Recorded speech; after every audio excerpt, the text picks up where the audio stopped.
देखो ये जो वीडियो होने वाला है ना, ये कोई नॉर्मल वीडियो नहीं होने वाला है, क्योंकि इस वीडियो में मैं कल की मूवी से रिलेटेड एक बहुत ही जबरदस्त स्टोरी बताने वाला हूँ आप लोगों को। साथ ही में मैं कुछ डिटेल के बारे में भी बात करूंगा जो कि शायद आपने ट्रेलर में मिस कर दिया है। तो देखो ट्रेलर के स्टार्टिंग में ही हमें एक सिटी दिखाया गया है जो कि कोई और सिटी नहीं बल्कि काशी है। अब इसके बारे में ऐसा कहा जाता है कि ये सबसे पुरानी सिटी है और शायद ये सबसे आखिरी सिटी भी है इस मूवी में, जिस वजह से ज्यादातर लोग इसी सिटी में रहते हैं। तो अपना जो प्रभास यानी कि भैरवा है ना, वो भी इसी सिटी में रहता है, जिसको आपने बुज्जी और भैरवा के सीरीज में देख लिया होगा। तो देखो इसका ट्रेलर देखने के बाद मुझे ऐसा लगता है कि इस मूवी में जो प्रभास है ना, वो कल के अवतार नहीं है। अब मैं ऐसा इसलिए कह रहा हूँ क्योंकि अगर आपने ट्रेलर देखा है तो उसमें ऐसा साफ साफ दिखाया गया है कि दीपिका पादुकोण का जो कैरेक्टर है ना, वो प्रेग्नेंट है। तो मुझे ऐसा लगता है कि वो बच्चा किसी और का नहीं बल्कि भैरवा का ही है और शायद वही बच्चा कल के अवतार होने वाला है। और इसी वजह से अश्वत्थामा का जो कैरेक्टर है ना, वो उस बच्चे की हिफाजत कर रहा है। अब देखो ये बात कंफर्म इसलिए भी हो जाती है क्योंकि हम लोगों ने ट्रेलर में देखा है कि अपने जो कमल हसन का कैरेक्टर है, वो प्रोबेबली इस मूवी में कली का कैरेक्टर प्ले कर रहे हैं। उनका हालत कुछ सही नहीं है और वो शायद बहुत ज्यादा ही बूढ़े हो गए हैं या फिर उनका शरीर एकदम वीक हो गया है, जिस वजह से अगर आपने ग्लिम्स वाला वीडियो देखा है तो उसमें एक जगह पर ऐसा दिखाया गया था कि कमल हसन के सेना के पास कोई एक ऐसा डिवाइस है जिससे वो एक बॉडी से दूसरे बॉडी में जा सकते हैं। मतलब स्टार्टिंग में तो हम लोगों को ऐसा लगा था कि वो टॉर्चर करने वाला कोई डिवाइस है, लेकिन अब ट्रेलर देखने के बाद मुझे ऐसा लगता है कि वो हाँ बॉडी चेंज करने वाली ही डिवाइस है और इसीलिए कल दीपिका पादुकोण को इतना खोज रहा है और उसको पकड़ना चाह रहा है ताकि वो उसके बच्चे को ले सके और उसके साथ अपने बॉडी को एक्सचेंज करे। या फिर ऐसा भी हो सकता है कि उसके बॉडी के अंदर कोई ऐसी पावर्स हैं जिसको वो पाना चाहता है, जिसके बाद उसके बॉडी जो है ना वो ठीक हो जाएगा। एक चीज आप और नोटिस कर सकते हैं कली के कैरेक्टर में कि उसके फोरहेड के ऊपर एक निशान बना हुआ है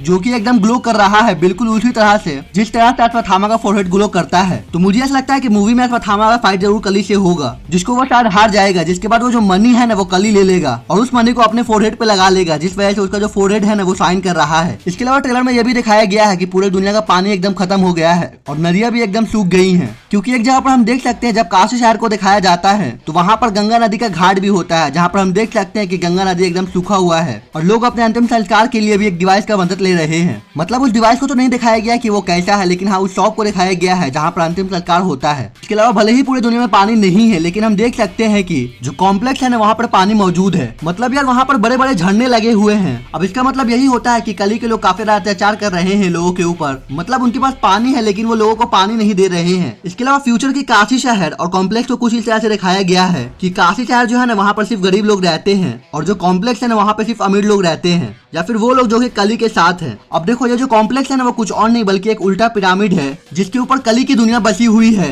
अब देखो मुझे ऐसा लगता है कि ये कोई स्पेसशिप है जिस वजह से ये हवा में फ्लो कर रही है। इसके अलावा मूवी में कई बड़े बड़े जायंट भी दिखाए गए हैं जो कि दिखने में बिल्कुल ही अटैक ऑन टाइटन के टाइटन जैसे दिखते हैं। अब शायद ये स्टैचू भी हो सकते हैं या फिर कली के कोई राक्षस भी हो सकते हैं। एक चीज और ट्रेलर में काफी ज्यादा नोटिस करने वाली बात थी और वो ये थी कि अश्वत्थामा का जो कैरेक्टर है ना उसके पास काफी ज्यादा पावर्स हैं। मतलब वो एक साथ 5-5 बंदे को उठा ले रहा है और अपने पैरों से बुज्जी को भी रोक सकता है वो। इसके अलावा चट्टानों को तो वो ऐसे तोड़ रहा है जैसे कि वो कोई थर्माकोल के बने हुए हैं। वहीं पे जो अपना प्रभास है ना वो एक नॉर्मल इंसान है जिसके अंदर ये कोई भी पावर्स नहीं है। और इसी जगह पे एक जगह पे ट्रेलर में जब उन दोनों की फाइट होती है तो वहाँ पर हम साफ साफ देख सकते हैं कि जो अपना अश्वत्थामा का कैरेक्टर है ना वो अपने प्रभास यानी कि भैरवा के ऊपर भारी पड़ रहा है। यहाँ पर एक चीज और देखने वाली बात है कि जो अश्वत्थामा का कैरेक्टर है ना वो काफी ज्यादा लंबा है, क्योंकि प्रभास उनके सामने काफी ज्यादा नाटे लग रहे हैं। अब इस चीज से मुझे एक चीज याद आई कि ऐसा कहा जाता था कि पहले के जो लोग थे ना वो काफी लंबे लंबे होते थे, तो शायद इसीलिए अश्वत्थामा का जो कैरेक्टर है ना वो इतना ज्यादा लंबा है, क्योंकि वो महाभारत काल का है। और एक जगह पर अश्वत्थामा का धनुष को भी दिखाया गया है, तो शायद वो इस मूवी में अपने धनुष का इस्तेमाल भी जरूर ही करेंगे। इसके अलावा क्योंकि ये कलयुग का युग है तो इसमें कोई भी भगवान नहीं है, मतलब कोई भी इंसान भगवान की पूजा नहीं करता है। लेकिन एक जगह पर हम देख सकते हैं कि कुछ लोग हैं जो कि एक तरह से हवन या फिर यज्ञ तरह का कुछ कर रहे हैं। अब शायद ये वही लोग हैं जो कि संभाला में रहते हैं और अपनी जो दीपिका पादुकोण का जो कैरेक्टर है ना वो भी यहीं की होगी, क्योंकि यहाँ के जो लोग हैं ना वो बिल्कुल ही एकदम पुराने जमाने जैसे कपड़े पहने हुए हैं। लेकिन हाँ उनके पास टेक्नोलॉजी भी है, क्योंकि उनके हाथ में हम एक तरह का शील्ड देख सकते हैं जो कि काफी फ्यूचरिस्टिक टाइप का लग रहा है। बाकी ऐसा कहा जा रहा है कि इस मूवी का सिर्फ एक ही पार्ट नहीं आएगा, बल्कि यह मूवी एक आगाज है एक सिनेमैटिक यूनिवर्स की,